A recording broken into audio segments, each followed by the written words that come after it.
जिनाई सब्वम सुहम धम्म सुहम जिनाई। धर्म को इतना महत्व दिया गया, ठीक है, जो धर्म की रक्षा करता है, धर्म उस व्यक्ति की रक्षा करता है। कहा गया दुनिया में बहुत सारी कलाएं हैं, उन कलाओं में महान कला कौन सी है? तो कहा गया कलम धम्म कलम जिनाई। धर्म की कला सबसे बड़ी कला होती है। 72 कलाओं का वर्णन भी आता है। अनेक प्रकार की कलाएं निष्णात होता है, कभी कोई कला में निष्णात होता है। तेरापन धर्म संघ में एक संत हुए, और भी संत कई हुए, पर एक संत नामी संत थे, मुनि श्री दूलीचंद जी स्वामी, जो पचपदरा के थे। वे संत दुल्ह के नाम से प्रसिद्ध हुए। आज उनके द्वारा बनाए हुए चित्र लोग देख ही आश्चर्यचकित हो जाते हैं कि क्या ये मनुष्य के द्वारा बनाए हुए हैं? एक संत के द्वारा भी बनाए थे। संत ने उन चित्रों को क्यों बनाया? लोगों को समझाने के लिए। क्या स्वर्ग होता है, नरक होता है, किन प्रकार के व्यक्ति होते हैं। जैसे 3 प्रकार के व्यक्ति है। एक व्यक्ति देता है और एक व्यक्ति सुनता है, उसको हृदय में ग्रहण करता है। ये भी फोटो है। गांधी जी के 3 मंत्र हाथ से बनाया। ये सब कलाएं हैं। हमारे यहाँ तो यहाँ तक कह दिया गया कि 99 रुपया नोड़ी में आयो विनय आचार, शेष एक बाकी बाकी विद्या कला प्रचार। कि एक व्यक्ति साधु बना, उसके पास में आचार बहुत अच्छा है, तो आचार्य जी कहते हैं उसके पास 99 रुपए आ गए, अब केवल विद्या कला प्रचार है, उसका 1 रुपया है, उसका ज्यादा मूल्य नहीं है, 1 ही रुपया है। 99 रुपया आचार का है, 1 रुपया ज्ञान का है। कोई कहेगा नहीं ज्ञान तो बहुत काम आता है, अरे ज्ञान तो काम आता है, पर आचार यदि परफेक्ट नहीं हो तो ज्ञान इतना लोग नहीं पूछते। आचार युक्त ज्ञान है तो सोने में सुगंध वाली बात हो जाती है। तो ये आचार भी हो और साथ में ज्ञान भी हो, कला भी हो, तो वो बहुत शुभ होता है। क्यों? इधर स्वयं अच्छा आचार से संपन्न है, साथ में इतना ज्ञानी है कि वह दूसरों को भी देता है, इतनी कला संपन्न है वह दूसरों को भी दिखाते हैं। जयाचार्य के समय से तेरापन धर्म संघ में कला का विकास हुआ। अनेक प्रकार की कलाएं, सिलाई की भी अपनी एक अलग कला है, पात्र निर्माण की भी अपनी एक अलग कला, ये सब कलाएं हैं। यहां पर बताया गया धर्म की कला है वह विशिष्ट होती है।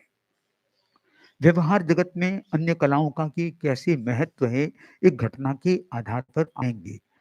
एक राजा जिसने अपने राजकुमार को कहा कि तू कुछ पढ़, बोला मेरा मन नहीं लगता पढ़ाई का। अरे कुछ तो सीख ले। उसने कहा मुझे कुछ नहीं सीखना है। कि तू आगे राजगद्दी पर बैठेगा, अच्छा नहीं लगेगा, कुछ सीख। बोला मुझे और कुछ नहीं सीखना है, आप यदि सिखाना ही का आप जोर देते हो तो मुझे केवल ये मेट बनाना सिखा, दरी बनाने में मैं निष्णात हो सकता हूं। बोला कोई बात नहीं, वही सीख ले, कोई न कोई कला हासिल कर ले, वह काम आती है। वह एक व्यक्ति के पास मेट बनाना इतना अच्छे से सीख लिया। अब कोई भी राजकुमार को देखता ये राजकुमार ने बनाई है, तो फिर लोगों के दिमाग में और कुछ बात आती है कि भाई और कोई बनाता तो ठीक था, राजकुमार ये काम करता है।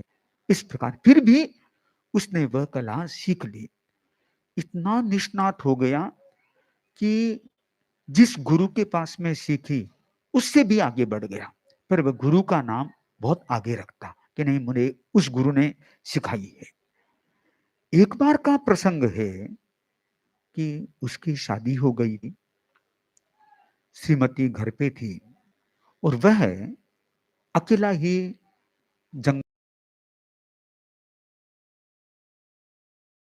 में उस राजकुमार को पकड़ लिया और राजकुमार को पकड़ करके उसको खत्म करने लगे। उसने कहा मुझे खत्म क्यों करते?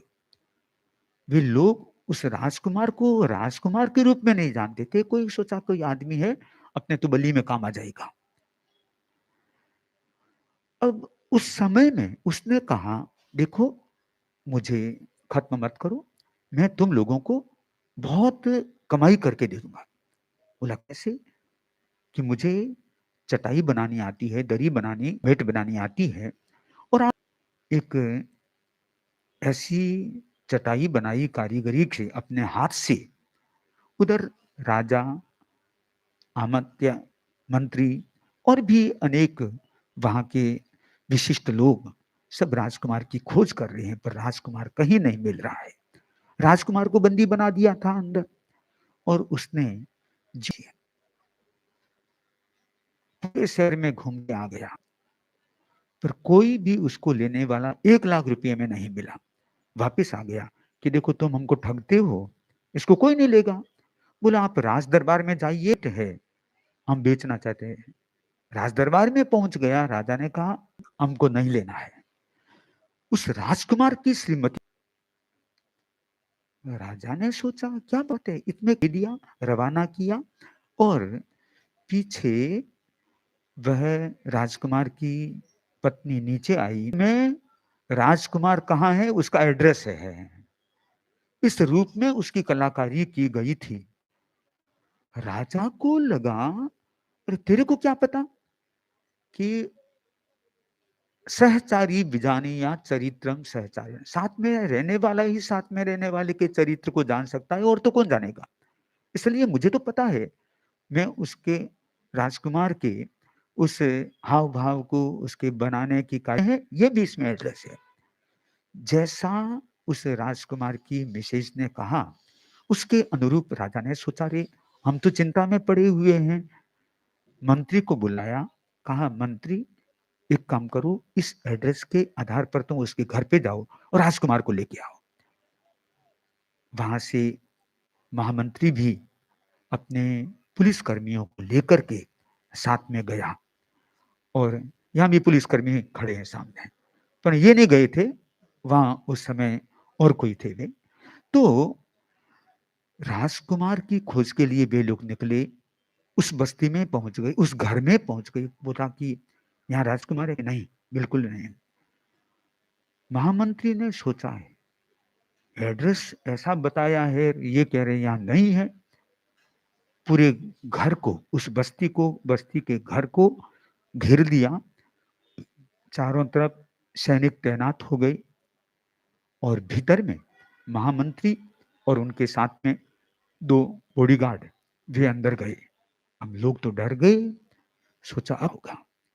इतने में वो बोल पड़ा नहीं अंदर ही है, अंदर ही हमला कर। क्या अंदर ही है? तुम कह रहे ना अंदर नहीं है। बोला भूल हो गई, भूल हो गई, क्योंकि मौत के आगे भूत भी भागते हैं। यहां तो सामने मौत दिख रही है सबको, पिस्तौलधारी, उस समय तो पिस्तौल चलती थी, आज को पता नहीं क्या न क्या चलता है। तो अंदर जाकर के राजकुमार की खोज हो गई और कहा देखो आज तो हम आ गए हैं, आइंदा ख्याल रखना, कभी भी ऐसा काम मत किया करो तुम लोग। मतलब भूल हो गई, अब ध्यान रखेंगे भविष्य में। बंधुओं, एक कला, चटाई बनाने की कला राजकुमार ने सीखी, उसके प्राण बच गए, उसके एड्रेस का पता चल गया कहां पर है। तो बंधुओं, ये तो व्यवहार जगत में उसके प्राण बच गए।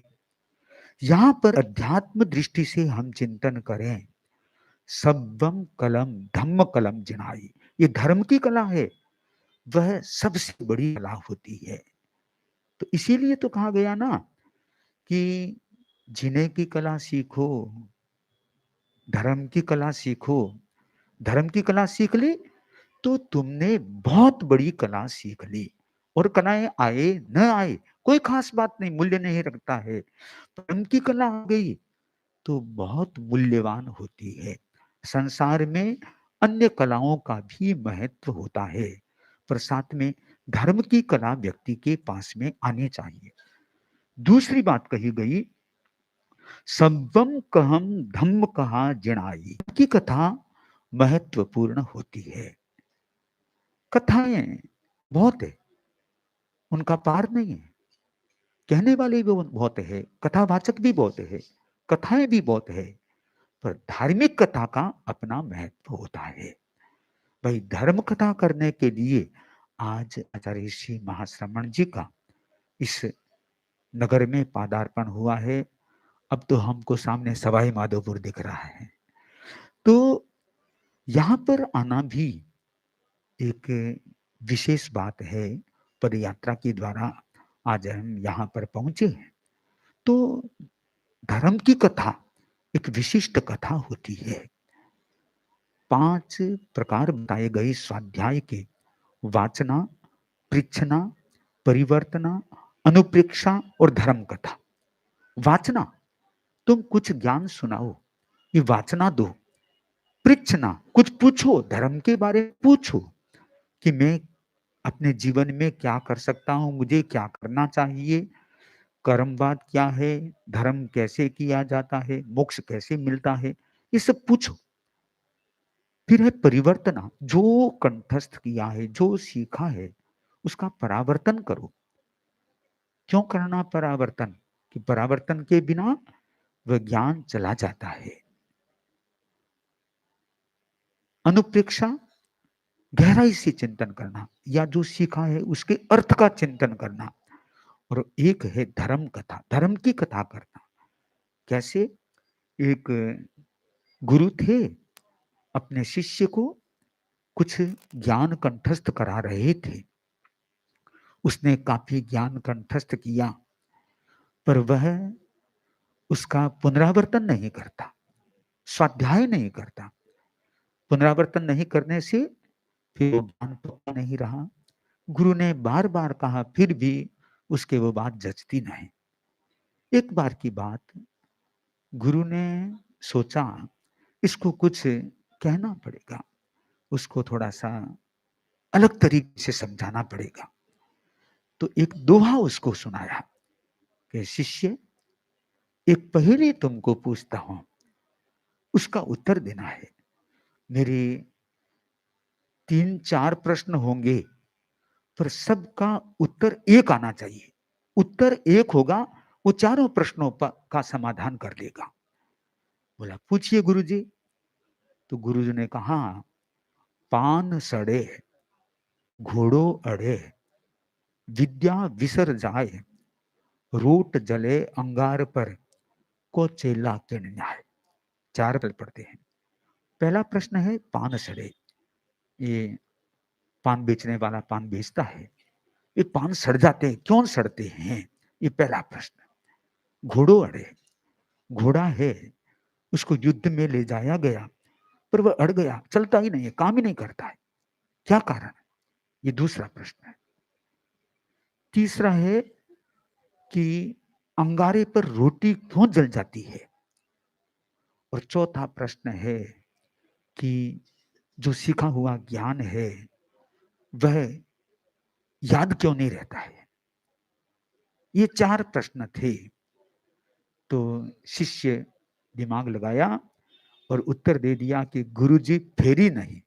एक उत्तर दे दिया, गुरुजी फेरी नहीं। अब आप चारों प्रश्नों पर ध्यान दें। पान सड़े, ये पान कब सड़ता है? जब इधर उधर पलटा नहीं जाता है तब वह सड़ जाता है। इधर उधर बदला जाएगा, फिरे, पान फिरे, ये पान को फेरा जाता है तो वह सही सलामत रह जाता है। दूसरा है घोड़ो अड़े, घोड़े को फिराओ, उसको घुमाओ, तब तो वो युद्ध में भी काम आ जाएगा, सब जगह भी काम जाता है। क्यों अड़ता है? उसको फिराया नहीं, घुमाया नहीं। फिर रोट जले अंगार पर, खीरे पर या तवे पर रोटी क्यों जलती है? उसको फेरा नहीं, इसलिए वो जल जाती है। और वैसे ही विद्या विसर जाए, विद्या सीखी उसको फेरोगे नहीं तो वह भी ऐसे ही चली जाएगी। तत्काल उस शिष्य की प्रेरणा लगी और उसने निवेदन किया कि गुरुदेव अब मैं भी फेरूंगा, इसको एक जगह पड़ा नहीं रखूंगा। देखिए यह यात्रा भी फिर रही है, इसलिए सवाई माधोपुर पहुंच रही है, वरना कहां से पहुंचती। इसलिए ये फेरना जरूरी होता है। आचार्य तुलसी लगभग 40 वर्ष पहले यहाँ पर पहुंचे थे। 40 आचार्य श्री महाश्रमण जी इस एरिया में पहुंच रहे हैं। तो इसलिए यह है ज्ञान का माध्यम। कथाएं बहुत सारी दुनिया में चलती है, पर सबसे अच्छी कथा कौन सी है, सबसे श्रेष्ठ कला कौन सी है? तो कहा कि धर्म की कथा है, वह श्रेष्ठ कथा होती है। आप लोगों को भी बातें तो करनी पड़ती है, पर कभी कभी धर्म की बातें करते हो कि नहीं करते हो, ये चिंतन करना जरूरी है। धर्म की कथा भी साथ में चलती रहेगी तो जीवन अच्छा रहेगा। इसलिए धार्मिक कथा का महत्व होता है। तो यहाँ धर्म को महत्व देते हुए कहा सभी कलाओं में धर्म की कला श्रेष्ठ है, सभी कथाओं में धर्म की कथा श्रेष्ठ है। तीसरी बात है सव्वम बलम धम्म बलम जिनाय। दुनिया में बहुत सारे बल है। शरीर का बल होता है, मन का बल होता है, मनोबल, शरीर बल, वाणी का भी बल होता है। इन सबसे ऊपर होता है धर्म का बल। जिस व्यक्ति के मन में धर्म जुड़ गया, जिस व्यक्ति की वाणी में धर्म जुड़ गया, जिस व्यक्ति के शरीर में धर्म जुड़ गया, वह बलवान है। तीर्थंकर भगवान महावीर वे अनंत शक्ति संपन्न बने थे। क्यों बने थे? वे धार्मिक थे तभी अनंत शक्ति संपन्न बने। बिना धार्मिकता के कोई भी व्यक्ति अनंत शक्ति संपन्न नहीं बन सकता। तो अनंत शक्ति संपन्न बनना ये बहुत ही विशिष्ट बात है और बिना धर्म के वह नहीं हो सकता। इसलिए कहा गया सब्बम बलम धम्म बलम जिनाई। समूचे बलों में धर्म का बल है, वह विशेष बल होता है। कहते हैं कि बलदेव, वासुदेव, चक्रवर्ती, इनमें बहुत शक्ति होती है। 16-16 हजार राजा एक साथ में एक तरफ है और एक सांकल है बीच में, इधर वासुदेव है, वह अकेला है, इधर इतनी सेना है, राजा है, अन्य राजा, पर वे बहुत कोशिश करके भी वासुदेव को नहीं खींच सकते, नहीं गिरा सकते। और वासुदेव हल्का सा से करता है, सारे सारे धड़ाम गिर जाते हैं। क्यों? कि वे बलशाली है, शरीर का अपना उनका बल है। चक्रवर्ती का तो बहुत बल होता है, इससे दुगुना होता है। और वे 32,000 मिलकर के भी उस चक्रवर्ती को नीचे नहीं गिरा सकते और अकेला चक्रवर्ती उस सांकल को जरा सा खींचता है, इतने में सारे गिर जाते हैं। ये उनके शरीर का बल है। अब बात रही तीर्थंकरों का कितना बल होता है। बोला उनके बल को कोई मापा नहीं जा सकता, अनंत बल उनमें होता है। अरे इतना अंतर कैसे? वासुदेव में, चक्रवर्ती में इतना इतना शरीर का बल है, इनमें इतना बल कैसे? बोले कि इसलिए कि धर्म का बल है, वह विशिष्ट बल होता है। तो प्रश्न होगा भगवान महावीर के शरीर को जब उस संगम देवता ने इस रूप में नीचे गिरा दिया, कर दिया, ऐसा क्यों हुआ? ये केवल ज्ञान के पहले हुआ, बाद में नहीं हुआ। केवल ज्ञान प्राप्त हो गया, संपूर्ण शक्ति उनको मिल गई। तो संपूर्ण शक्ति मिल जाने से फिर व्यक्ति का सर्व प्रकार का बल आ जाता है। तो तीर्थंकर में सारा बल होता है, अनंत शक्ति होती है, अनंत बल उनमें होता है। तो ये बल की बात धर्म के साथ में, अनंतता के साथ में जुड़ जाती है। और जो व्यक्ति शरीर से शक्ति संपन्न होते हैं, वह भी धर्म के प्रताप से होते हैं। बिना धर्म के प्रताप के वह नहीं हो सकता। और चौथी बात कही गई सवम सुहम धम्म सुहम जिनाई। दुनिया में बहुत प्रकार के सुख है। कोई को रसगुल्ला खाने में सुख मिलता है, कोई को इक्सुरस पीने में सुख मिलता है, क्योंकि 40-41 वर्ष पहले आचार्य तुलसी ने सवाई माधोपुर में अक्षय तृतीया की थी। तो अक्षय तृतीया और इक्सुरस ये तो जुड़ी हुई बातें हैं। तो आचार्य भिक्षु के नाम को भी इस रूप में गाया गया, इक्सुरस के जैसा भिक्षु नाम तेरा, इक्सुरस के जैसा भिक्षु नाम तेरा, केलवा के योगी लोक प्रणाम में। ये इक्सुरस जैसा उनका नाम है। इक्सुरस जैसा क्यों बताया कि इक्सुरस में मिठास होती है। जब मिठास होगी तो वह श्रेष्ठ रस कहलाता है। वैसे रसों में इक्सुरस को विशिष्ट माना है, इक्सुरस की मिठास को सर्वश्रेष्ठ मिठास माना है। वैसे ही यहाँ पर जो बात कही गई कि दुनिया में बहुत प्रकार के सुख है, उन सुखों में धर्म का सुख है वह विशिष्ट सुख होता है। नहीं यह वो सुख सूर्य इंद्रा ने, नहीं चक्रीवर राया, उपसम सुख मोटो अति अनुपम वीतराग पद पाया। ऐसा सुख चक्रवर्ती को नहीं मिल सकता, राजा को नहीं मिल सकता, इंद्र को नहीं मिल सकता, जैसा सुख वीतराग को मिलता है। वीतराग को सुख मिलने का मतलब वो धर्म का सुख है। धर्म से जो सुख मिलेगा वो शाश्वत सुख होगा। संस्कृत कवि ने कहा, इक्षु रस शांत सरस स्यात् परम परम। कहा गया कि जैसे ईख है, ईख को चूसा जाता है, मिठास आती है, पर लास्ट में क्या रहता है, केवल छिलके रह जाते हैं। क्यों, रस सारा चूस लिया जाता है, अब छिलका छिलका रह गया है। पर लास्ट में छिलका रह जाता है, छुटका रह जाता है, फिर उसका कोई मूल्य नहीं होता है।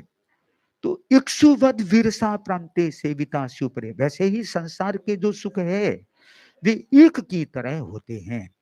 और आगे कहा गया सेवितस, तो कहा सर सह स्यात् परम परम, वह तो बढ़ता ही जाता है, वो घटेगा नहीं।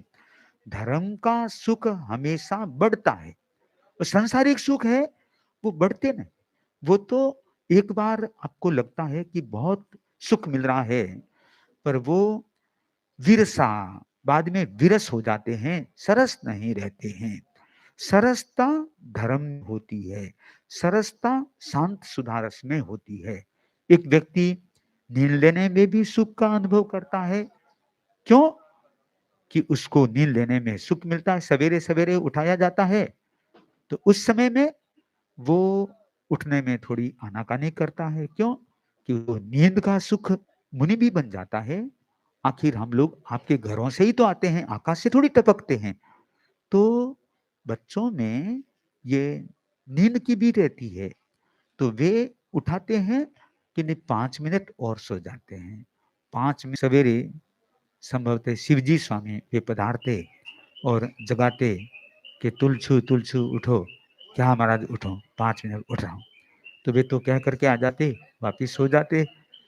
और फिर कालूगो ने फरमाते क्या बात है, तुलसी को उठाया नहीं? कि उठाया तो था। वापिस गए कि भाई उठो उठो। बोला आपने कब उठाया? क्यों कि भाई बच्चों की नींद तो नींद होती है, वह भी एक प्रकार का सुख होता है। तो ऐसा सुख, जो सुख मिलने के बाद में कभी भी विनष्ट नहीं होता, वह तो धर्म का सुख ही हो सकता है। बिना धर्म के शाश्वत सुख नहीं मिल सकता। शाश्वत सुख की दृष्टि से यदि देखा जाए तो आत्मा मोक्ष में चली जाती है, वह हमेशा हमेशा के लिए सुखी हो जाती है। कहा गया अप्पा दंतो सुही होई अस्यम लोये परतय, कि आत्मा का कंट्रोल कर लो, आत्मा को कंट्रोल में रख लो, आत्मा का दमन कर लो। दमन का मतलब वैसे दबाव में नहीं, मतलब उसको अपने कंट्रोल में कर लेना।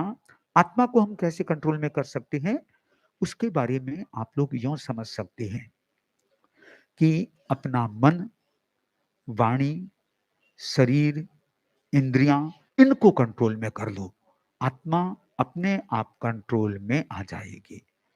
तो कंट्रोल में लाना इतना आसान नहीं है, और कंट्रोल हो गया तो फिर वापिस उस सुख को कभी भी मिटाया नहीं जा सकता। तो अप्पादंतो सुही होई, जो आत्मा को अपने कंट्रोल में कर लेता है, उसके समान सुख नहीं है। अस्सिम लोए परत्रय, इस लोक में भी और परलोक में, सर्वत्र वह आत्मा सुखी बन जाती है। हमें सुखी बनने की कला को सीखना है। हम जितना जितना धार्मिकता के साथ में आगे बढ़ेंगे, उतना उतना सुख हमें मिल सकेगा। उसके बिना सुख कहाँ पर मिल सकेगा। हमें धर्म का सुख चाहिए। धार्मिकता में जीव रहेगा, व्यक्ति रहेगा, तो उसको सुख मिलेगा। हमारी चेतना जो अनादिकाल से अभी तक सुप्त है, पूर्णतया जागृत नहीं है। बिंदु भी हम सिंधु भी हैं, भक्त भी भगवान भी हैं, छिन्न कर सब ग्रंथियों को सुप्त चेतन को जगाए। हमारी चेतना सोई हुई है, अनादिकाल से ये चेतना सोई हुई है। सिंधु भी है। बिंदु क्यों है? हमारे में गुणों का विकास बहुत कम है, इसलिए बिंदु है। और जब गुण जागृत हो गए, हम सिंधु भी हैं, भक्त भी भगवान भी हैं। हम जब तक करते रहेंगे, हम भक्त कहलाएंगे। और भक्ति करते करते जिस दिन स्वयं भगवान बन गए, तो हम भगवान भी है, हमारे भीतर ही है। बिंदु भी हम है, सिंधु भी हम है, भक्त भी हम है, भगवान भी हम है। पर कब छिन्न कर सब ग्रंथियों को, हम ग्रंथियों को छेद कर दें, ग्रंथियों को मिटा दें। कौन सी ग्रंथियां? राग द्वेष की ग्रंथियां है। ये राग द्वेष की ग्रंथियों को हम जिस दिन मिटा देंगे, सुप्त चेतन को जगाए। हमारे भीतर में जो चेतना सुप्त है, वह जागृत हो जाएगी, जग जाएगी। एक व्यक्ति जो अपने मित्रों से कहता है कि आज अपन ऐसा करते हैं, जंगल में चलते हैं। गर्मी का समय था, वहां जंगल में गए और कहा कि एक जन चावल लेके आओ, एक दूध लेके आओ, एक चीनी लेके आओ, फिर इसकी खीर बनाओ। खीर बनाई तो लगभग 1 लोटा खीर थी। सोचा इसको कौन खाए, अपन तीनों में ही खाना है इसको, पर कैसे खाएं, 1 ही लोटा खीर है। तो कहा कि ऐसा करें, हम तीनों सो जाते हैं, जो अच्छा स्वप्न देखेगा वह खीर खाएगा। हाँ, आगे कीजिए, आगे कीजिए। मीणा समाज। हाँ, हाँ, हाँ, हाँ। तो खीर खाने के लिए तीनों दोस्तों का मन ललचा रहा है, पर ये शर्त थी कि तीनों सो जाते हैं, जो अच्छा स्वप्न देखेगा उसके आधार पर वह खीर खाएगा। तीनों सो गए, तो वापिस 2 उठे, तीसरा उठा नहीं। उसको उठाए, भाई उठो उठो उठो। उसको भी उठाया, बोला अब खीर खाने का समय आ गया है। तो जिसको उठाया था वो बोला, आपने क्या स्वप्न देखा, बताओ हमको। तो एक बोला कि भाई मैं सपने में देवलोक में चला गया था, और वहां इतना सुख है, इतना सुख है, मैं उसकी कल्पना नहीं कर सकता हूं। तो भाई दूसरे को पूछा, तू बोल, तुझे क्या सपना है? बोले इसको तो इतना ही आया है, मुझे ऐसा स्वप्न आया, मैं देवलोक में तो गया, पर वहां पर इतनी अप्सराएं मेरी सेवा करने लग गई, सब एकदम मेरी इज्जत करने लग गए। इसलिए इससे अच्छा तो मेरा स्वप्न है, इसलिए ये खीर तो मुझे मिलने चाहिए। अब जो लेट उठा था वह तो एकदम हक्का-बक्का रह गया कि भाई ये 2 तो ऐसा कह रहे हैं। फिर उन दोनों ने पूछा, भाई तुम्हारा क्या स्वप्न है बताओ? कि भाई मेरा स्वप्न तो ऐसा है कि भाई मैं सोया, स्वप्न आया, हनुमान जी घोटा लेके आए, अरे तू खीर खाता है कि नहीं खाता है? नहीं तो घोटा पड़ता है ऊपर। तो इसलिए खीर मैंने पूरी खा ली मैंने तो। अरे ये कैसे खा लिया? हमको क्यों नहीं बुलाता? तुम देवलोक गए हुए थे, तुम परिलोक गए हुए थे, मैं किसको बुलाता? तो ये एक खीर खाने का अवसर है। इसमें जो जागृत है वह तो खीर खा लेता है, जो सोया है वो देवलोक में चला जाता है, परिलोक में चला जाता है, खीर के बिना रह जाता है। हमें अपने जीवन को समझना है। जो व्यक्ति अपने जीवन को समझ करके उसका अच्छा उपयोग करता है, वह व्यक्ति बहुत काम का होता है। आज अवसर है आप लोगों जीवन को समझने का। आचार्य ऋषि कई बार फरमाते हैं, आखिर जीवन है क्या? बोला कहा कि आत्मा और शरीर इन दोनों का संयोग नहीं रह सकता। कोरी आत्मा है तो वो तो कोरी आत्मा है, सिद्ध आत्मा है, वो भी जीवन नहीं रह सकता। दोनों का योग है, वह जीवन है। जैसे एक आत्मा थी, मनुष्य शरीर में थी और वहां से दूसरी गति में चली गई, वह तो डेड बॉडी रह गई, वह जीवन नहीं कहलाता है, वह तो मृत्यु कहलाती है। पर आत्मा और शरीर इन दोनों का योग हो जाना, यह जीवन कहलाता है। यहां मीणा समाज काफी है, तो मीणा समाज में धर्म की बीणा बजनी चाहिए। ये बीणा बजती रहेगी, क्योंकि आप लोग देखिए, अपन जो बोलते हैं उसका कितना बड़ा असर होता है। एक व्यक्ति बोल बोल करके दूसरे को प्रभावित कर लेता है, और एक व्यक्ति बोल बोल करके दूसरों को नाचोर कर देता है। शासन गौरव मुनिश्री मधुकर जी स्वामी फरमाते थे, एक बात मधुकर रस भर दे, एक बात महाभारत कर दे, छोटो सो भी रड़के पड़ियो आंख में फांटो रे। एक आंख में हल्का सा फुसका भी गिर जाता है, रड़कता है, सुहाता नहीं है। वैसे ही एक बात कही जाती है तो महाभारत खड़ा हो जाता है, और एक बात कही जाती है तो एकदम वातावरण सरस हो जाता है, रस भर देता है वातावरण में। तो हमें क्या करना चाहिए कि अपनी वाणी को बाण नहीं बनाना चाहिए, वीणा बनाना चाहिए। तो आप तो मीणा है, तो इसलिए वाणी को क्या बनाएंगे? वीणा बनाएंगे। तो आपके लिए नहीं, हम सबके लिए यही सूत्र है कि जो व्यक्ति अपने जीवन को अच्छा बनाना चाहता है, वह अपनी जबान पर लगाम रखे, अपनी जबान को इतना कंट्रोल में रखे, अपनी बात को इस रूप में प्रस्तुति दे कि सुनने वाले यह महसूस करे। हमारे यहाँ पर आगमों में एक बात कही जाती है कि साधक साधना करके देवलोक में जाते हैं, वे वैमानिक देवलोक में जाते हैं, और जो बातों में ज्यादा रहते हैं, अपनी साधना ज्यादा नहीं करते हैं, वे भी देवलोक में जाते हैं, क्योंकि पाप कर्म तो ज्यादा करते नहीं वो। तो वहां पर जाकर के उन दोनों में अंतर होता है। क्या अंतर होता है? सभा जुड़ती है, देवताओं की सभा जुड़ती है। जो साधना करके गया है वह ऊपर जाकर के बोलना चालू करता है, तो देवता कहते हैं नहीं और बोलिए और बोलिए, वह बैठने लगता है कि नहीं और बोलिए और सुनाइए। क्यों? कि उसने अपने जीवन का अच्छा उपयोग किया था। वे भी तो देवलोक में जाते हैं, बातों में रहते थे और रहते थे। जो ही वे बोलना चालू करते हैं, देवता कहते हैं बैठ जाओ, हो गया हो गया। ऐसा क्यों? ऐसा इसलिए कि उन्होंने इसका अच्छा उपयोग नहीं किया।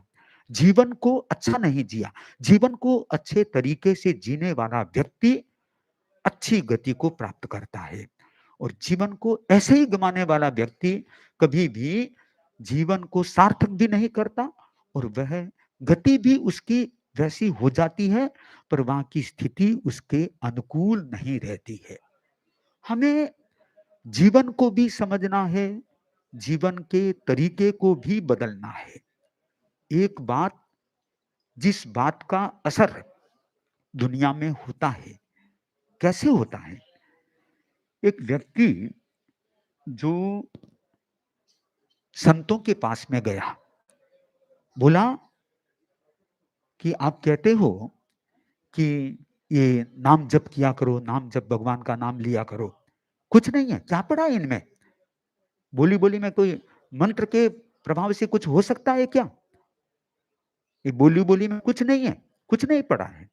संतों ने कहा नहीं, जप है, असर तो लाता ही है। कि नहीं, क्या है? भाषा ही तो है, भाषा-भाषा में क्या अंतर होता है?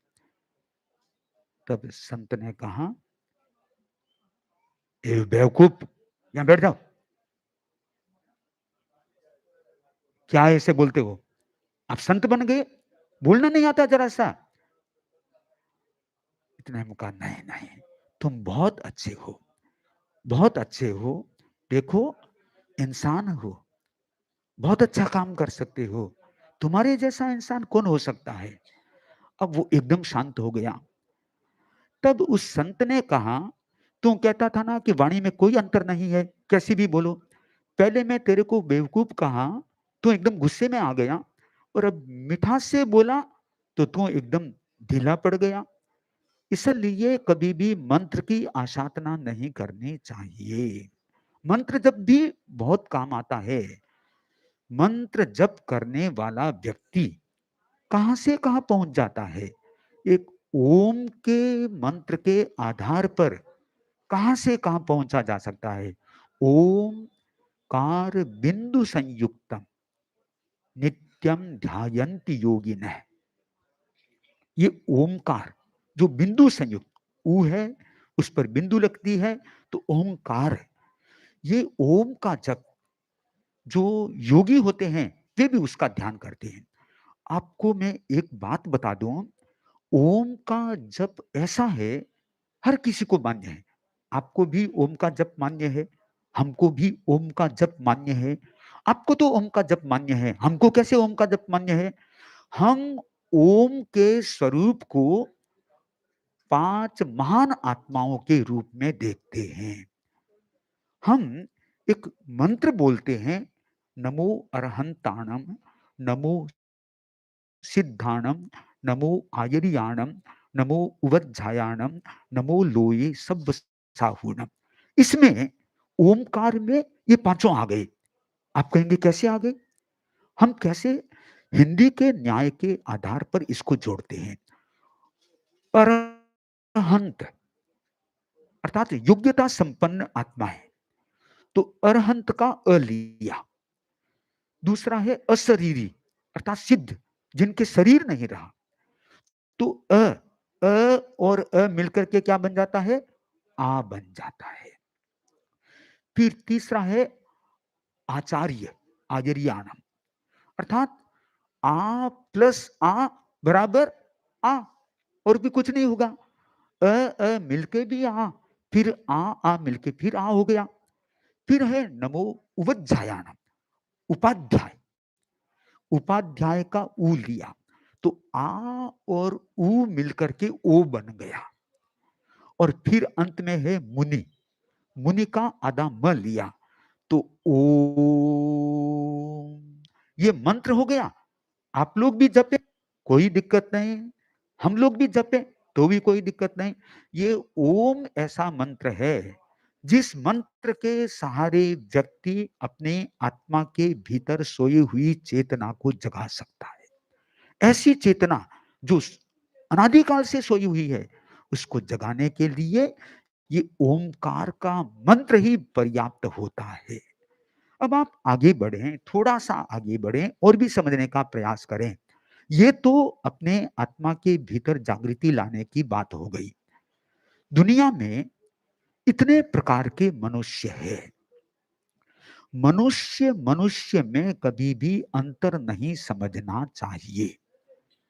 कोई जाति से कुछ हो सकता है, कोई जाति से कुछ हो सकता है, पर मनुष्य मनुष्य में भेद नहीं करना चाहिए। हमारी शासन गौरव मुनिश्री मधुकर जी स्वामी, क्योंकि हम इसलिए उनका नाम लेते हैं कि हमारा उन्होंने निर्माण किया था। तो उन्होंने एक गीत का निर्माण किया था, इस रूप में किया था, कुण ऊंचो कुण नीचो, मिनख मिनख में भेद भावरी भीत अबे मत खींचो, कुण ऊंचो कुण नीचो। मनुष्य मनुष्य में भेदभाव की रेखा नहीं खींचनी चाहिए।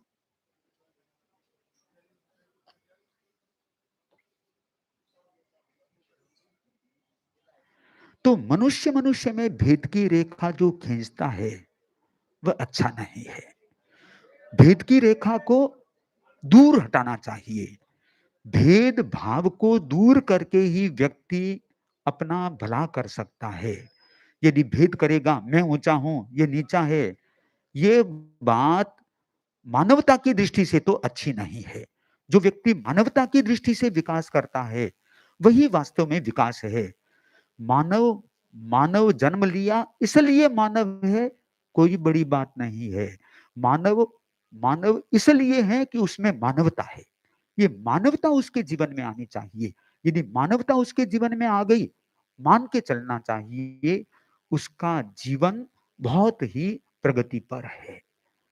हम सभी अभी देख रहे हैं कि अहिंसा यात्रा के साथ में आचार्य श्री महाश्रमण जी 3 सूत्रों का प्रचार प्रसार करते हैं, सद्भावना का, नैतिकता का, नशा मुक्ति का।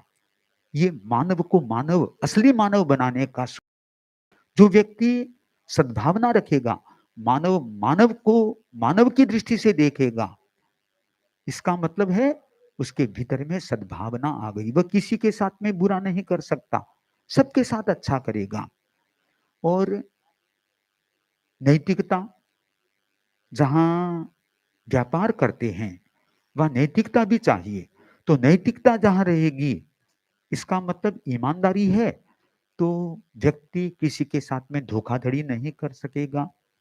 तीसरी बात है नशा मुक्ति की, वह भी महत्वपूर्ण बात है। व्यक्ति के जीवन में हम कहते हैं नशा होना भी चाहिए, पर कौन सा नशा? गुरु की भक्ति का नशा होना चाहिए, गुरु के दर्शनों का नशा होना चाहिए, गुरु के प्रवचन सुनने का नशा होना चाहिए। ये बीड़ी सिगरेट वाला नशा नहीं होना चाहिए। ये नशा करता है जीवन की बुरी दशा। हमें जीवन को अच्छा बनाना चाहिए। गुरु ज्ञान देते हैं, इसलिए हमारे मुनिश्री कमल कुमार जी स्वामी कई बार ऐसे तुकबंदी करते हैं कि गुरु बिना ज्ञान नहीं, ज्ञान बिना गति नहीं, शील बिना सती नहीं, जप बिना जति नहीं, फर्क एक रति नहीं। तो ये गुरु बिना ज्ञान नहीं हो सकता। जब गुरु मिल जाते हैं तो ज्ञान भी अवश्य मिलता है। तो हमारे जीवन में ज्ञान का प्रभाव होना चाहिए। जितना जितना ज्ञान आएगा उतना उतना हम अपने जीवन में विकास कर सकेंगे, प्रकाश कर सकेंगे और अपने आप पर विश्वास कर सकेंगे। यह बात हमारे जीवन में आ जाती है तो हम आगे बढ़ सकते हैं।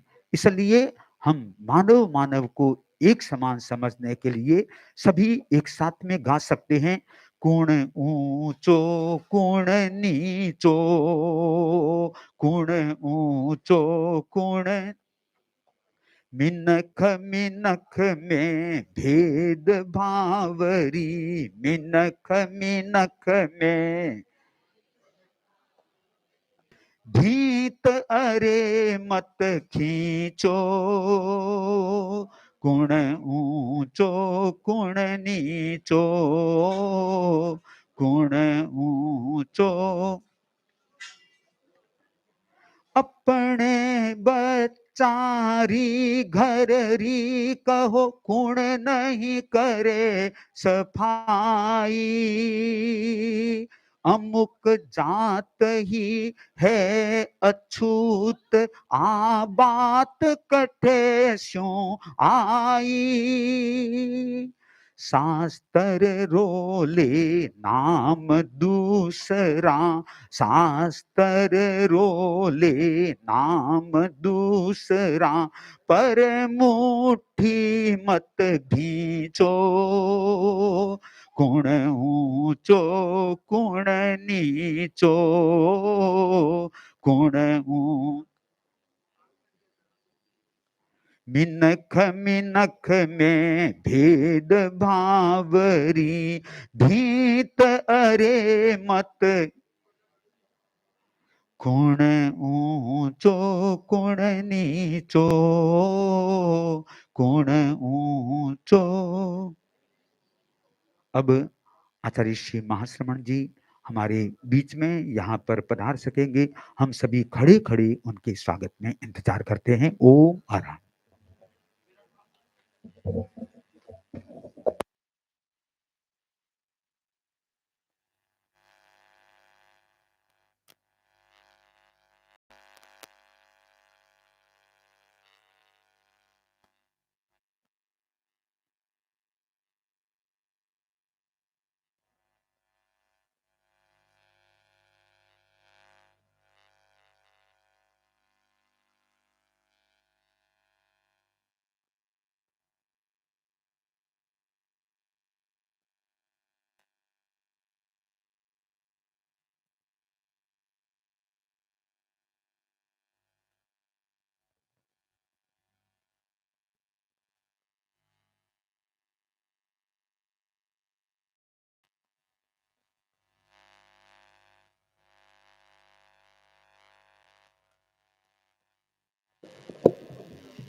प्रभांजना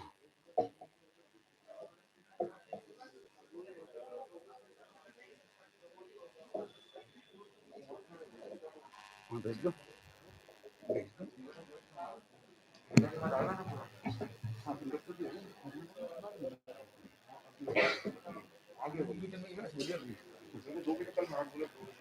ओम ह्रीं नमो अरहन्ताणम्।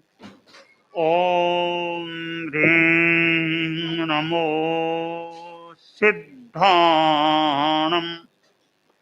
ओम ह्रीं नमो आयर्याणम्।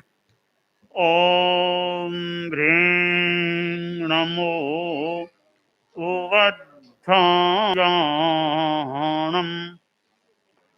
ओम लो सब्बसाहूणम्। ओम ह्रीं नमो अरहन्ताणम्। ओम ह्रीं नमो सिद्धाणम्। ओम ह्रीं नमो आयर्याणम्। ओम ह्रीं नमो उवद्धाय। ओम ह्रीं नमो लोए सब्बसा।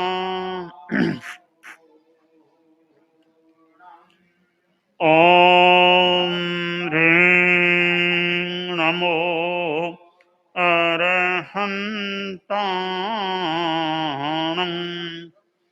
ओम ह्रीं नमो सिद्धाणम्।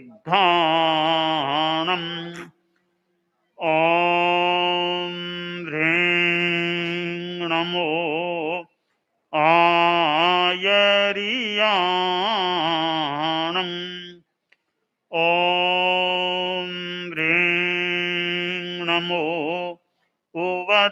छायानम् ॐ ह्रीं नमो लोहे सब्बसाहूणम्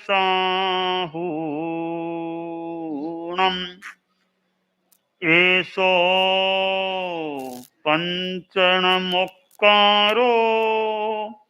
सब्बपावपणासनो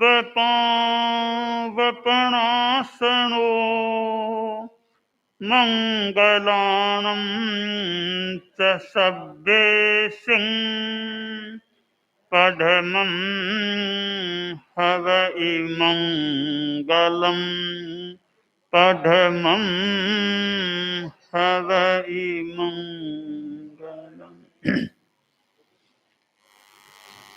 तीर्थंकर प्रभु महावीर को नमन। तीर्थंकर के प्रतिनिधि परम पूज्य अहिंसा यात्रा प्रणेता आचार्य श्री महाश्रमण जी के श्री चरणों में वंदना। बंधुओं एवं बहनों, बहुत आज हम आचार्य प्रवर के साथ में सवाई माधोपुर जिला की सीमा में पहुंच गए हैं और आज पूज्य प्रवर का रवांजना पदार्पण हुआ है। इस स्कूल में, स्कूल के प्रांगण में आज मीणा समाज की उपस्थिति भी अच्छी देखी जा रही है। आचार्य प्रवर अपनी अहिंसा यात्रा के माध्यम से सद्भावना, नैतिकता और नशा मुक्ति लोगों में अलख जगा रहे हैं, लोगों के दिलों को अच्छा बनाने का प्रयास कर रहे हैं। लोग इन सूत्रों को जितना जितना अपनाएंगे तभी वे मानवता की सुरक्षा को कर पाएंगे। मानव में मानवता आए, आचार्य प्रवर का यह मिशन इसीलिए है। आज भी आचार्य प्रवर का मंगल प्रवचन होगा। उस प्रवचन के माध्यम से भी आप, जैसे रवांजना है, ये अंजन शब्द को लेते हैं, गुरु होते हैं, वे ज्ञान का अंजन हमारे दिल रूपी आंखों में डालते हैं, हमारी हृदय की आंख खुल जाती है। तो पूज्य प्रवर की अमृतवाणी से हमारे भीतर में ज्ञान प्रकट हो और हमारा आचरण भी अच्छा बने, इसलिए सुने आचार्य श्री महाश्रमण जी का मंगल प्रवचन।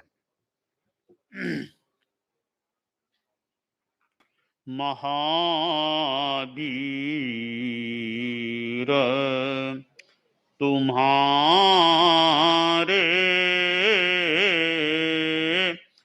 चरणों में श्रद्धा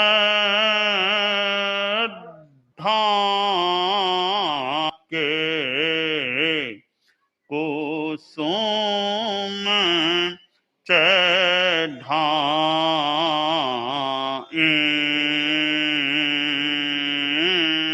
हम ऊंचे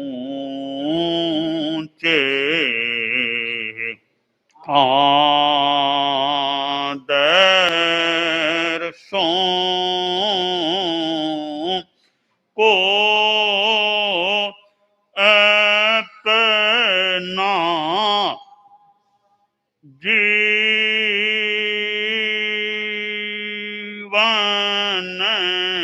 की ज्योति जगाएं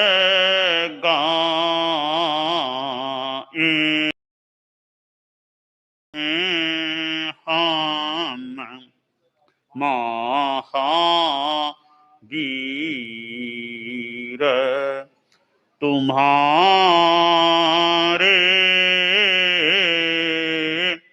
चरणों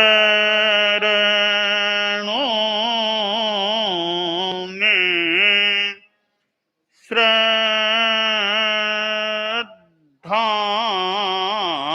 के कुसुम चढ़ाएं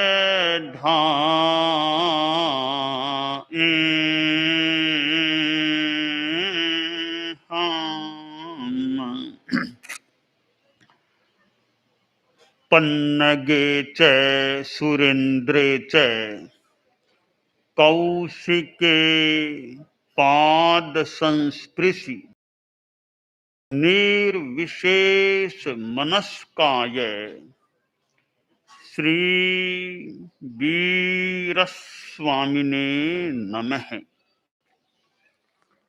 आर्हत वाङ्मय में कहा गया है, जे याग चंडे मई इद्धि गारवे पिसुणे नरे साहस हीन पेशणे अदिठ्ठ धम्मे विनए अकोविए असंविभागी नहु तस्य मुखो। धार्मिक साहित्य में मोक्ष की बात आती है। एक दार्शनिक विषय है आत्मा और आत्मा से जुड़ा हुआ कर्म और फिर मोक्ष। आत्मा, कर्म और मोक्ष, इन तीनों का एक संबंध हो जाता है। आत्मा यानी ये प्राणी जो भी आचरण करता है उससे कर्म का बंध होता है और फिर तपस्या साधना के द्वारा बंधन को तोड़ दिया जाता है, समाप्त कर दिया जाता है।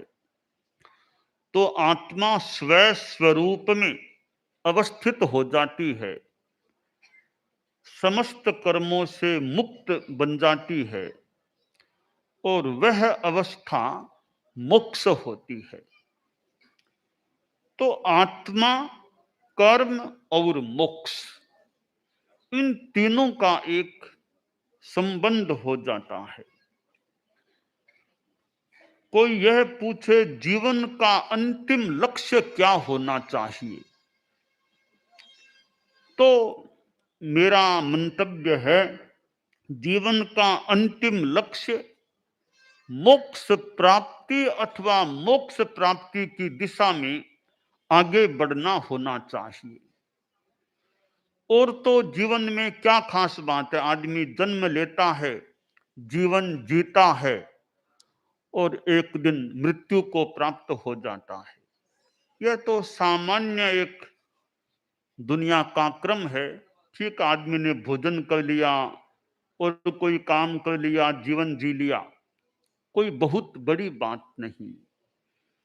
और विशेषतया इस मानव जीवन में मानव मोक्ष की साधना के लिए, मोक्ष प्राप्ति के लिए कुछ कर, तो एक जीवन का विशेष उपलब्धि का कार्य हो सकता है। आत्मा को शाश्वत कहा गया है और शरीर अशाश्वत होता है। इस अशाश्वत शरीर के द्वारा हम शाश्वत को पाने की, शाश्वत आत्मा के स्वरूप को पाने की चेष्टा करें, यह लाभ हो सकता है। तो मोक्ष एक अंतिम लक्ष्य है। विद्या के लिए भी कहा गया, सा विद्या या विमुक्तये या मुक्तये। विद्या वह होती है जो मुक्ति दिलाने वाली होती है। अब मोक्ष तो खैर एक बहुत आगे की बात है, पर उस दिशा में हम आगे बढ़ने का प्रयास करें, उसके लिए आदमी गुस्से से मुक्ति पाने का प्रयास करे, लोभ से मुक्ति पाने का प्रयास करे, अहंकार से मुक्ति पाने का प्रयास करे और माया, छलना, इससे मुक्ति पाने का प्रयास करे। विद्या संस्थानों में विद्यार्थी पढ़ते हैं तो उनमें भी ये अच्छे संस्कार कि उनका जीवन अच्छा बने, ज्यादा क्रोध नहीं तो ज्यादा लोभ नहीं, ज्यादा कोई छलना नहीं, अहंकार नहीं। ऐसी स्थिति विद्यार्थियों की बने, अच्छे संस्कार आए तो विद्यार्थी एक अच्छे इंसान बन सकते हैं, और अच्छे इंसान हैं तो अच्छा समाज बन सकता है, अच्छा राष्ट्र और अच्छा विश्व बन सकता है। हमारे जीवन में बुराइयां न रहें या बुराइयां कम हो जाएं, ऐसा प्रयास होना चाहिए।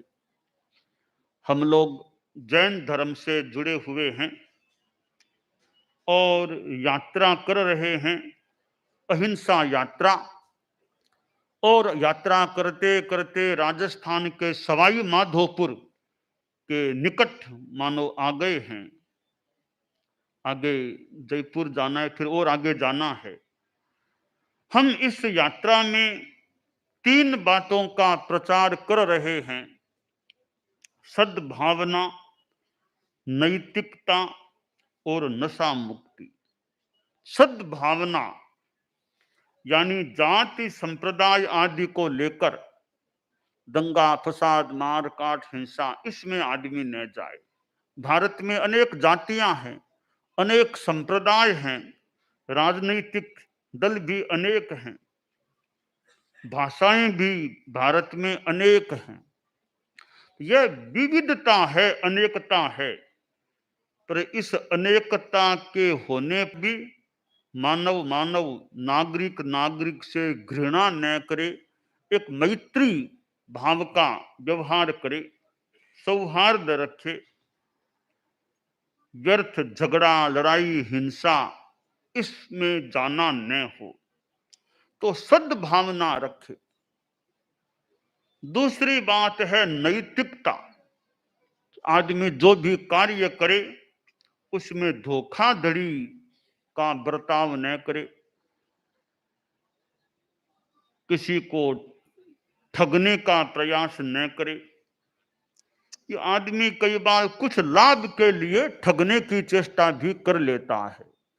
हमें बुद्धि मिली है, उस बुद्धि का हमें दुरुपयोग नहीं करना चाहिए। यह ठगने का प्रयास एक प्रकार से बुद्धि का दुरुपयोग हो सकता है। बुद्धि अच्छे कार्य में लगे। अब वो आदमी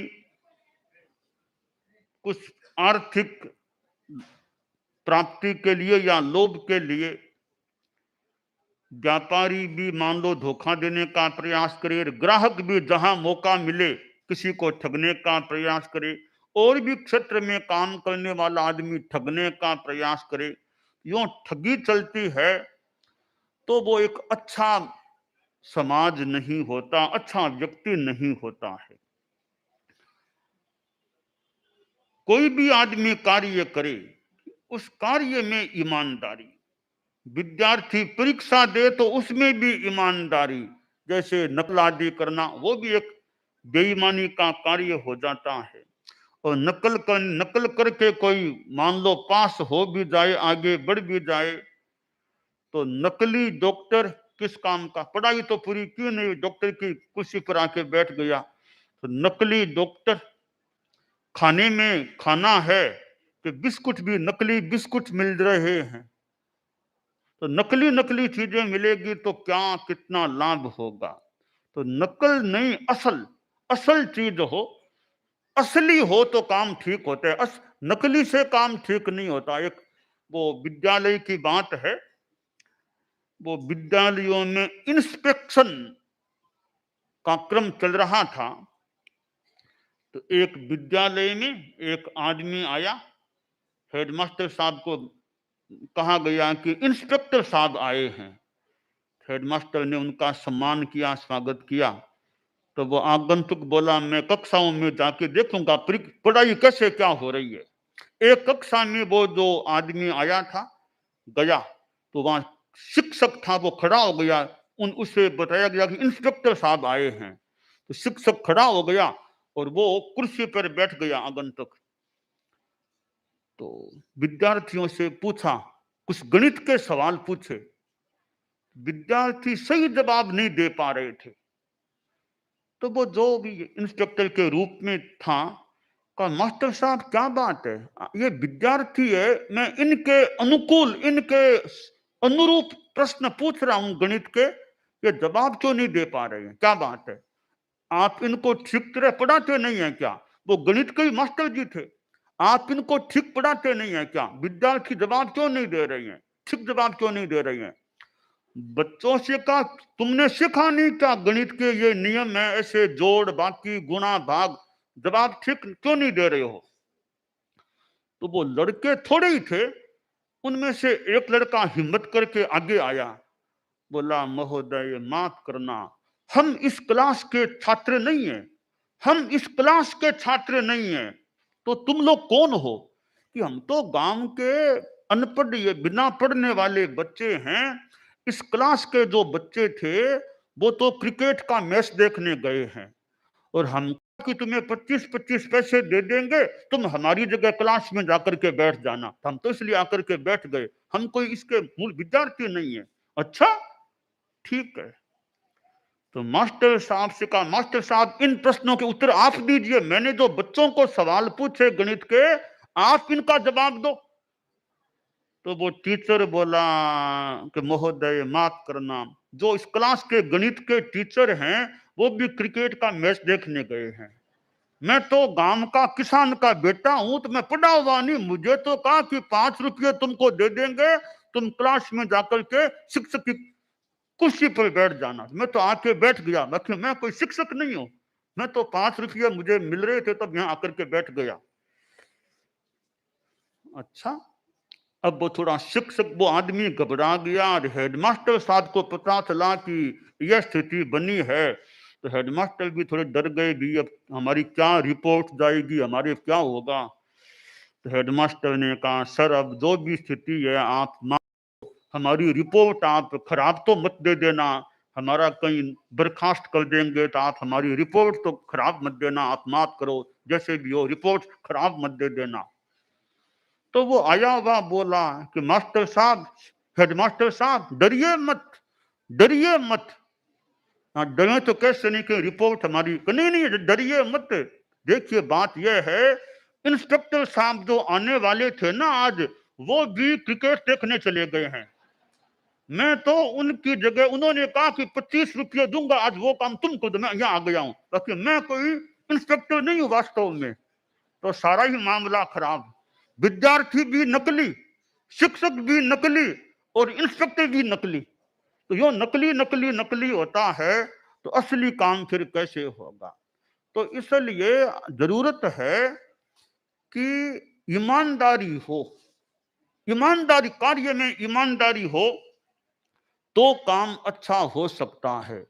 भारत में हम रह रहे हैं, अनेक देश हम भारत में रह रहे हैं, और भारत लोकतांत्रिक प्रणाली से शासित होने वाला देश है, और भारत के पास ज्ञान संपदा है, भारत के पास कितना ज्ञान है, यानी यहाँ भारत में बड़े बड़े ऋषि महर्षि हुए हैं, उन्होंने साधना की, यार कितना एक भीतर से मानो ज्ञान पाया होगा, और फिर ग्रंथों में भी कितनी ज्ञान की बातें आई हैं।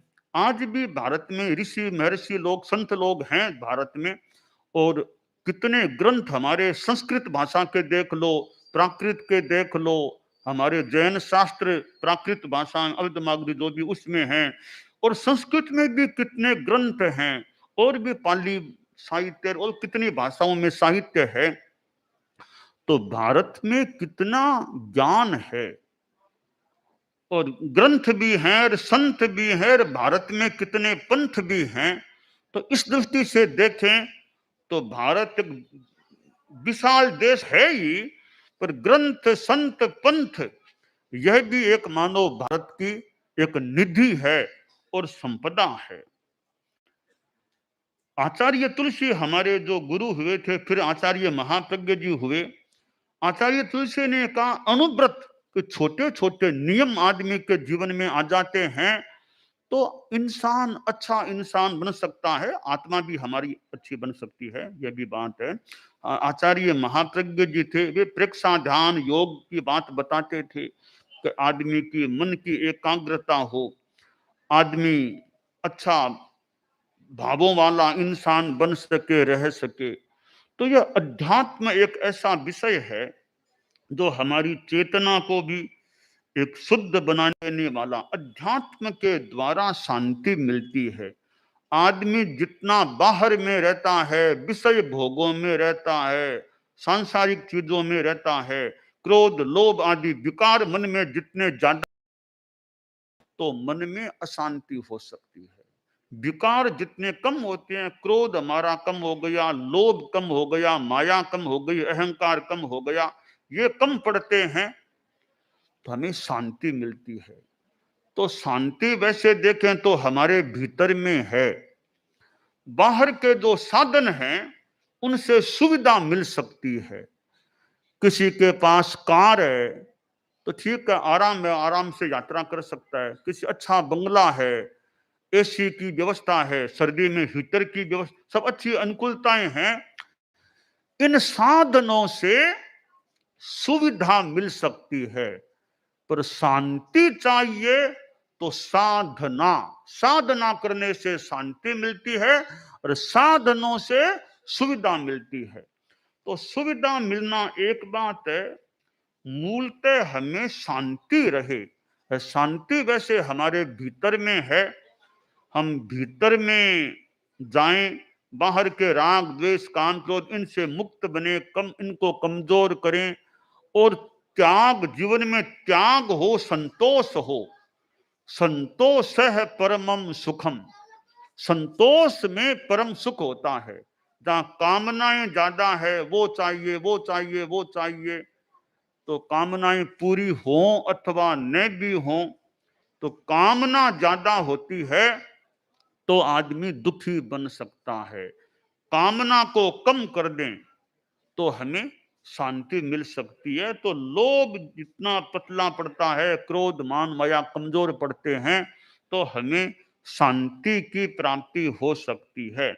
तो अधिकांशतया मूलतः शांति हमारे भीतर है।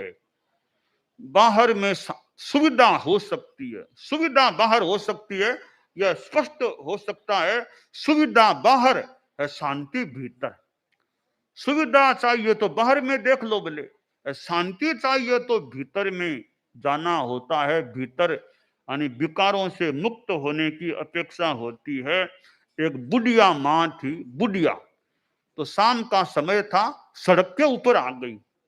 सड़क पर यूं कुछ यूं खोज रही थी, तो पड़ोस का बच्चा आया कि दादी माँ क्या हुआ, क्या खोज रही हो?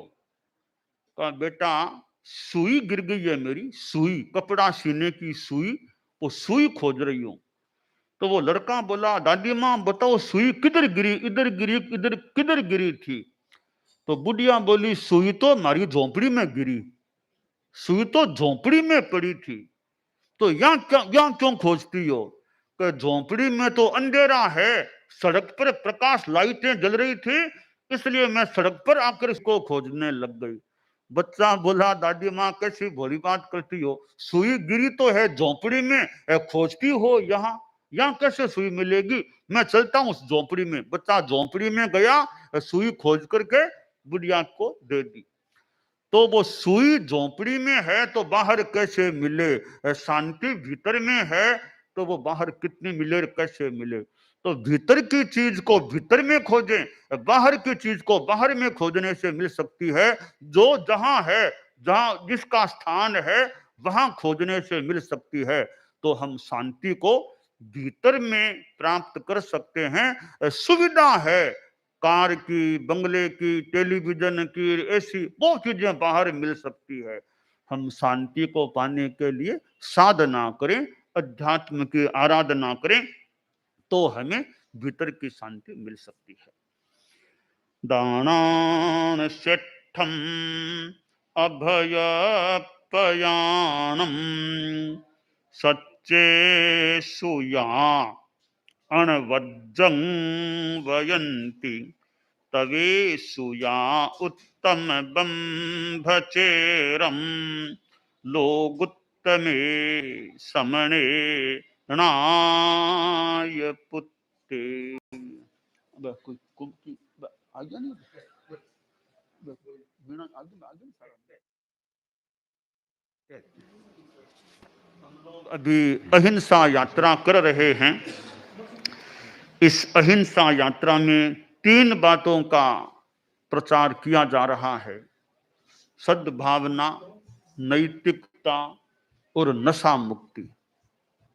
सद्भावना की यानी जैसा कि मैंने वो जाति संप्रदाय आदि को लेकर वो हिंसा में नहीं जाना, तो सद्भावना, नैतिकता, नशा मुक्ति है, इनके 3 संकल्प हैं।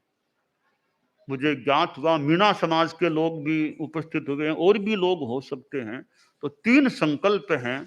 पहला संकल्प है कि मैं सद्भाव पूर्ण व्यवहार करने का प्रयत्न करूंगा। दूसरा संकल्प है मैं यथासंभव ईमानदारी का पालन करूंगा। तीसरा संकल्प है मैं नशा मुक्त जीवन जीऊंगा। ये 3 संकल्प हैं। तो आप लोग जो यहाँ उपस्थित, संकल्प आपको कैसे लगे? अच्छे लगे या कैसे लगे? ठीक लगे? आप इनको जितना बोल करके लेना चाहें, जितनी आपकी इच्छा हो, अनुकूलता हो, तो प्रतिज्ञा के रूप में मैं बोल रहा हूं, मेरे पीछे पीछे आपकी जितनी अनुकूलता, जितना लेना चाहें आप भी ले सकेंगे। बोलिए, मैं खड़े खड़े बोल देंगे, खड़े खड़े बोल देंगे, खड़े खड़े बोल। रवांजना के जो लोग हैं या आसपास के हैं वे सब अपने स्थान पर खड़े खड़े, भाई बहन जो भी हैं वे अपने स्थान पर खड़े खड़े कर सकते हैं। बोलिए, मैं सद्भाव पूर्ण व्यवहार करने का प्रयत्न करूंगा। मैं यथासंभव ईमानदारी का पालन करूंगा। हाँ, तीसरे में देखिए नशा मुक्ति की बात है। उसमें एक बात है कि शराब कभी नहीं पीना, कभी भी नहीं पीना। अगर आपका मन हो, पक्का मन हो कि शराब नहीं पीना है, तब तो बोलना, वरना भले मत बोलना। शराब कभी भी नहीं पीना, यह पक्का मन हो संकल्प लेने का, तब तो मेरे पीछे बोलना, वरना भले आप मत बोलना है। मैं जिंदगी में कभी भी कहीं भी शराब नहीं पीऊंगा। इसके सिवा ये जो बीड़ी, सिगरेट, खैनी, गुटखा आदि नशीले पदार्थ हैं, इनका जितना संभव हो सके वर्जन करना, जितना संभव हो सके। तो अन्य नशीले पदार्थों से, आप बोलिए, अन्य नशीले पदार्थों से जितना संभव होगा बचने का प्रयास करेंगे। तो इन संकल्पों को आप पालने का, याद रखने का प्रयास करें। तो अब हमारे संत हैं,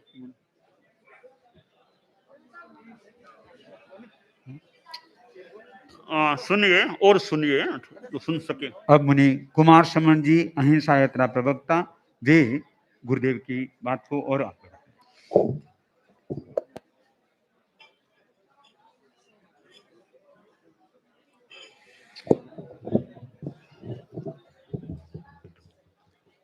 परम पावन आचार्य प्रवर के चरणों में वंदन। उपस्थित मीणा समाज एवं अन्य समाज के भाइयों बहनों, आचार्य श्री महाश्रमण जी अपनी अहिंसा यात्रा के साथ आज रवांजना पधारे हैं। सवाई माधोपुर कोटा के इस संभाग में आचार्य श्री की इस अहिंसा यात्रा में हजारों लोग दर्शन करके लाभान्वित हो रहे हैं। आचार्य श्री महाश्रमण जी ने ये अहिंसा यात्रा 3 उद्देश्यों के साथ शुरुआत की थी: सद्भावना का विकास, नैतिकता का प्रचार प्रसार और नशा मुक्ति का अभियान। इस 3 मिशन के साथ सन 2014 में नई दिल्ली के लाल किले से शुरू हुई यात्रा नेपाल, भूटान और भारत के 20 राज्यों में घूमती हुई आज रवांजना पहुंची है। आचार्य श्री महाश्रमण जी वो संत हैं जो पैदल घूम घूम करके, गांव गांव जाकर के पूरे राष्ट्र में सद्भावना, नैतिकता और नशा मुक्ति की बात कर रहे हैं। करोड़ों लोगों ने आचार्य श्री की प्रेरणा से नशा मुक्ति का संकल्प स्वीकार किया है। और संत तो जहां जाते हैं वहां मानो कि गंगा स्वयं चल के आ जाती है। लोग सत्संग करने के लिए दूर दूर तक जाते हैं और आज ऐसे संत जो रुपया पैसा नहीं रखते, जिनका कोई आश्रम नहीं है, जो कोई बैंक बैलेंस नहीं है, त्याग तपस्या का जीवन जीते हैं, शाम को सूरज छिपने से लेकर के सूरज उगने तक एक बूंद पानी नहीं पीते, पांव पांव चलते हैं, ऐसे महान त्यागी तपस्वी संत रवांजना गांव में पधारे हैं। और ऐसे संतों के आपको दर्शन का लाभ मिला है और ऐसे संतों से आपने ये प्रतिज्ञा स्वीकार की है कि अपने जीवन में प्रेम, भाईचारा, ईमानदारी और नशा मुक्ति को स्थान देंगे। तो ये ऐसे संकल्प हैं जिनका जितना प्रचार होगा उतना ही समाज का भला होगा। आचार्य श्री महाश्रमण जी के दर्शन करने के लिए 36 कौम के लोग आते हैं। हिंदू भी आता है, मुस्लिम भी आता है, ईसाई भी आता है, सिख भी आता है, क्योंकि संत, नदी और पेड़, ये सूरज, ये किसी एक जाति धर्म के नहीं होते, ये सबके लिए होते हैं। तो आचार्य श्री जितना हिंदू धर्म के लोगों के साथ मिलते हैं वैसे ही मस्जिद में जाके भी बोलते हैं, चर्च में जाके भी लोगों को अच्छी बात बताते हैं। और कि अच्छी बात किसी भी संत से, किसी भी ग्रंथ या पंथ से मिले उसे स्वीकार कर लो। अच्छी बात, धर्म की बात तो सबका एक ही है कि सच्चाई के रास्ते पे चलो, अच्छाई के रास्ते पे चलो, सद्भावपूर्ण व्यवहार करो। तो आज मीणा समाज बहुत बड़ी संख्या में आचार्य श्री के पास में उपस्थित हुआ है और आचार्य श्री महाश्रमण जी की अभी ये यात्रा सवाई माधोपुर, भगवतगढ़ आगे होते हुए जयपुर की तरफ जाएगी। तो इस अहिंसा यात्रा के साथ आचार्य श्री आज रवांजना पधारे हैं।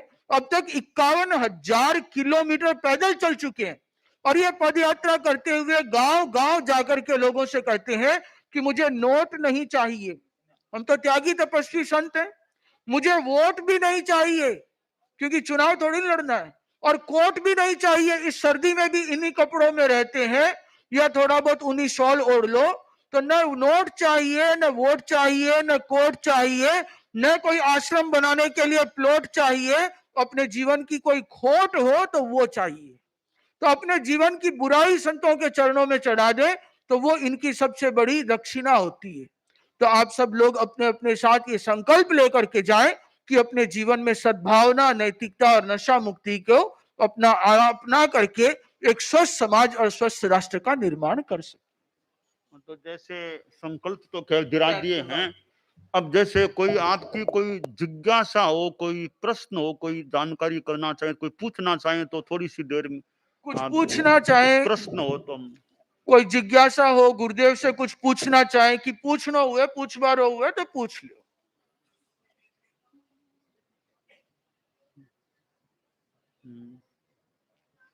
आगे कुछ बोलो। हाँ, आप पूछना चाहते हैं? हाँ पूछ। हाँ ठीक है, आगे आगे पूछ सकते हैं। कुमार जी शुरू तो। हाँ अच्छा, हाँ हाँ हाँ लास्ट, हाँ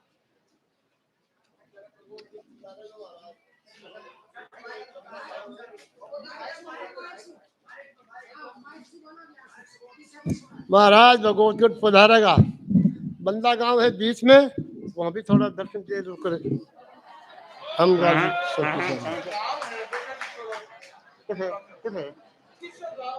बंदा बंदा भगवतगढ़ के पास में चोलिंगा, भगवतगढ़ से देखो। हाँ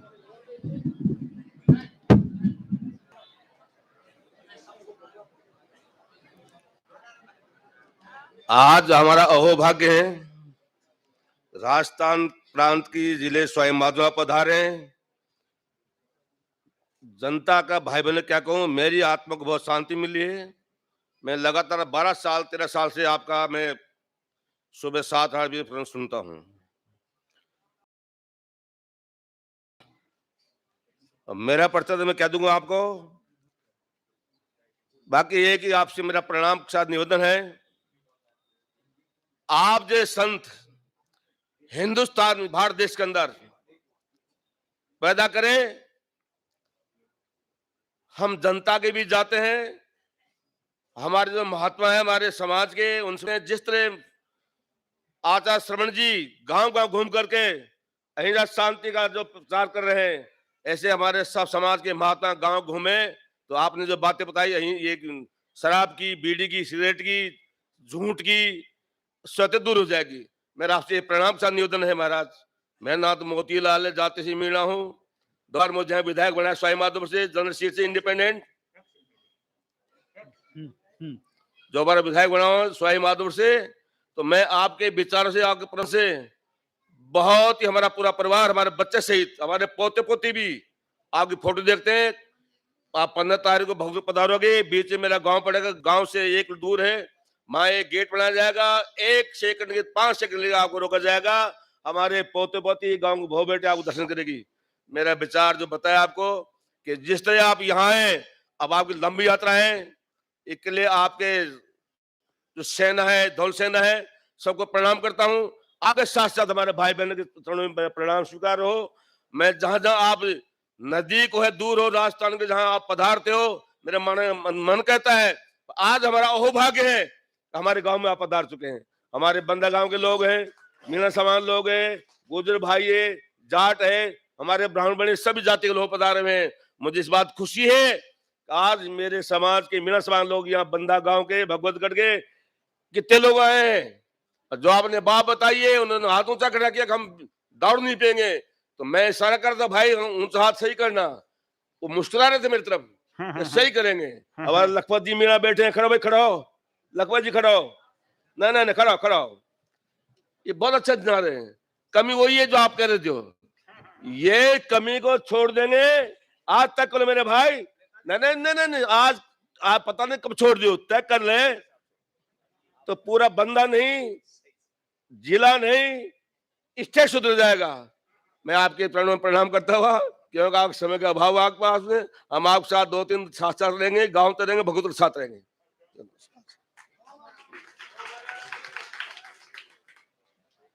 प्रश्न नहीं है।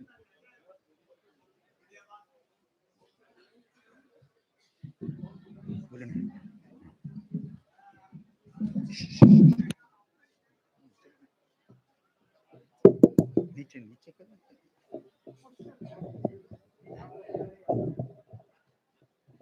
अभी एक्स एमएलए ने गुरुदेव के सामने अपनी बात को रखा। उन्होंने कहा फोटो देखते रहे हैं, आज साक्षात देखा है, आज उन्होंने साक्षात देखा है, अब अपने परिवार वालों को भी साक्षात दिखा देगा।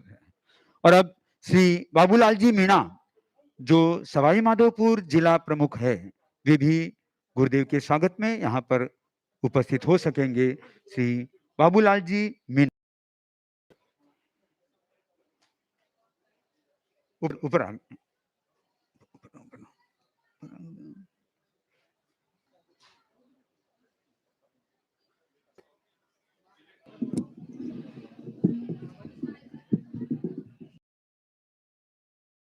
आज जैन धर्म संघ के तत्वाधान में हमारे जिला सवाई माधोपुर में आचार्य श्री महाश्रवण जी हमारे बीच में पधारे हैं। मैं जिला सवाई माधोपुर का अभी वर्तमान में उप जिला प्रमुख सवाई माधोपुर के रूप में मैं आचार्य जी के चरणों में हमारे जिले की ओर से, हम सब की ओर से मैं आपके चरणों में नमन करता हूं। एवं महाराज जी जिस उद्देश्य को लेकर हमारे इस जिला सवाई माधोपुर में हम सब का सौभाग्य है कि जिन 3 बातों को लेकर के हमारे जिले में सभी हमारे जिले से सभी धर्म संप्रदाय के लोग, नागरिक बंधु, माताएं, बहनें हम सब यहाँ विराजमान हैं। महाराज जी के आदेशानुसार जिस प्रकार से निस्वार्थ भाव से महाराज जी चरणों से इस बात की भावना पैदा करने के लिए पूरे विश्व में अर्थात भारतवर्ष में भी और खासकर हमारे सवाई माधोपुर में हमारे बीच में जिस प्रकार से ये आ रहे हैं, मैं इस मौके पर हमारे जिले का भी सौभाग्य मानता हूं कि हम सबको इस प्रकार से महाविभूति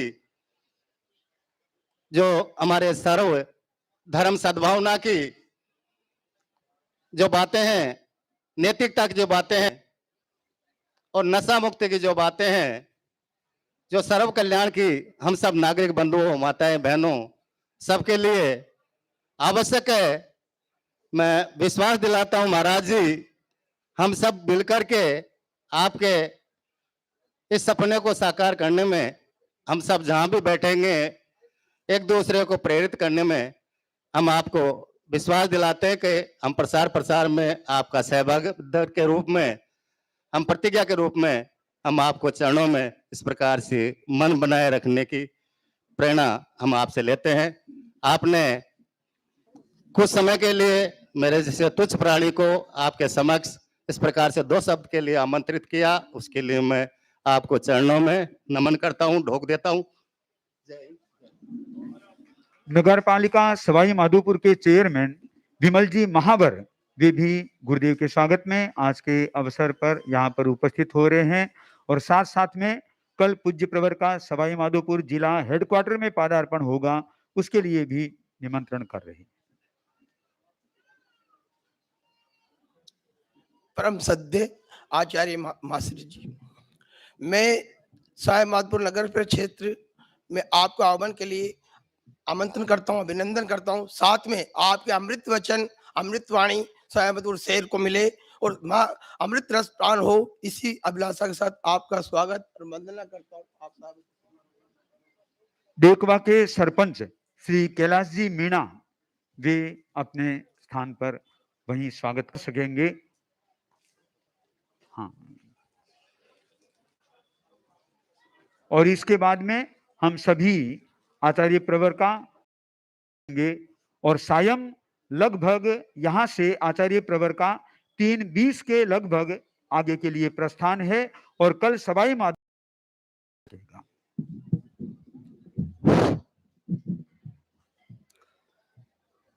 सबसे पहले तो मैं पवित्र धरती पर पधारे मेरे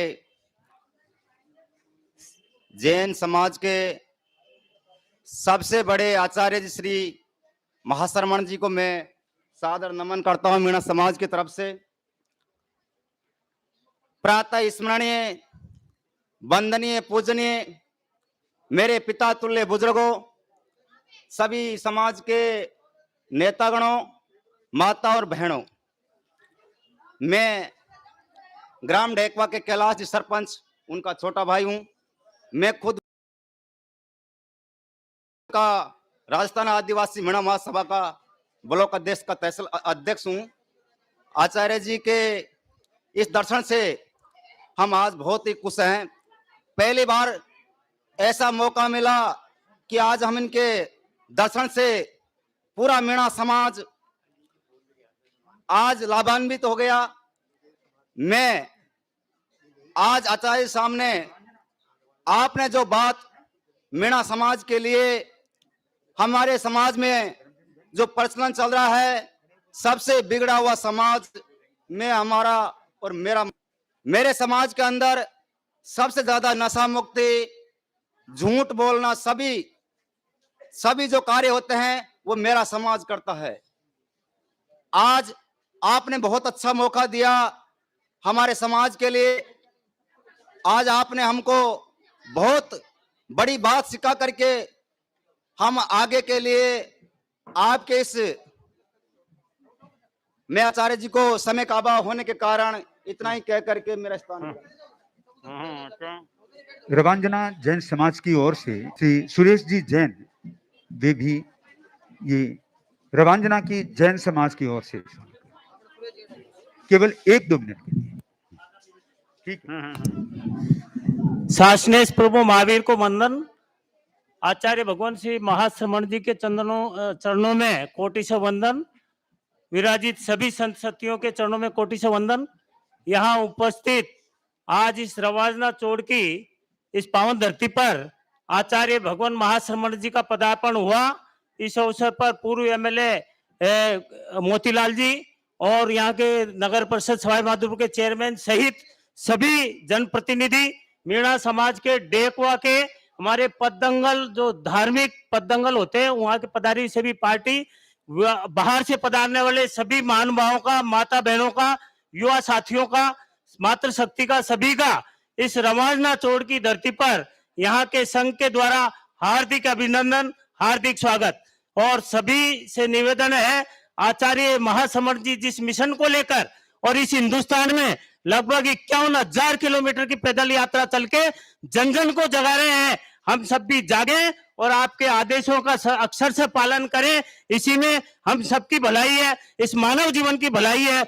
मैं अंत में यहाँ विराजित सभी महान भावों के चरणों में स्थानीय श्री संघ और जैन समाज के सभी लोगों की ओर से आपके लिए गौतम प्रसादी की व्यवस्था, कृपया सभी से विनम्र आग्रह है कि गौतम प्रसादी ग्रहण करके ही पधारे। ओम अरहम जय जिने। सुने मंगल पाठ। सभी अपने स्थान पर खड़े खड़े हाथ जुड़े हुए मंगल। अरहंता मंगलम सिद्धा मंगलम साहु मंगलम केवली पन्नतो धम्मो मंगलम। अरहंता लोगुत्तमा सिद्धा लोगुत्तमा साहु लोगुत्तमा केवली पन्नतो धम्मो लोगुत्तमो। अरहंते शरणं प्रवज्जामि सिद्धे शरणं प्रवज्जामि साहु शरणं प्रवज्जामि केवली पन्नतं धम्मं शरणं प्रवज्जामि।